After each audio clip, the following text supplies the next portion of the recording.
అందరికీ నమస్కారం అండి. ఈరోజు ముఖ్యంగా ఈ వీడియో చేయడం ఏమనగా, చాలామంది రైతన్నలు ఫోన్ చేసి మీరు చెప్పిన విధంగా సర్వం వాడాము, ఎక్సలెంట్గా వచ్చినాయి మా తోటలో. వాడినాక 5వ రోజు నుంచి 6వ రోజు వరకు, 6వ రోజు 7వ రోజు ఫోన్ చేసి ఎక్కువ మంది నాకు చెప్పడం ఏమనగా, సర్వం వాడినాక మా తోటలు ముడత తగ్గడం కానీ, ట్రిప్స్, తెల్లదోమ, అదేవిధంగా మనకి బోడి తెగులు కానీ, అగ్గి తెగులు కానీ ఇవన్నీ తగ్గి చెట్టు మంచి గ్రోతింగ్ రావడం కానీ, పూత పిండి పట్టడం కానీ ఇవన్నీ చెప్తా ఉంటే నాకే చాలా హ్యాపీనెస్గా మూమెంట్ వస్తుంది.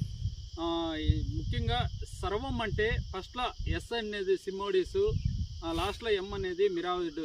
ఈ రెండు కలియక వల్ల చాలా అద్భుతాలే చాలా వరకు జరుగుతున్నాయి. ఎందుకంటే టమాటా పంటలో మీకు ముఖ్యంగా అన్ని రోగాలకి, సర్వ రోగాలకి పనిచేస్తుందంటే ఈ సర్వమే పనిచేస్తుంది అనేది మరొకసారి మీకు తెలియజేస్తున్నామండి. ఎందుకోసమంటే ప్రతి ఒక్కరు కూడా నాకు ఈ ఫీలింగ్ తెలియజేసినోడు, వాళ్ళ సంతోషాన్ని, వాళ్ళ అభిప్రాయాన్ని నాకు తెలియజేసినోడు నాకైతే చాలా సంతోషంగా ఉంది. అందుకోసం మరొకసారి మీకు తెలియజేస్తున్నా, ఒకసారి టమాటా నాటి నుంచి 25 రోజుల నుంచి 35 రోజుల లోపల సర్వం అనేది ఒకసారి స్ప్రే చేసుకుంటారని మీకు తెలియజేస్తున్నామండి. ఓకే, థ్యాంక్ యూ అండి.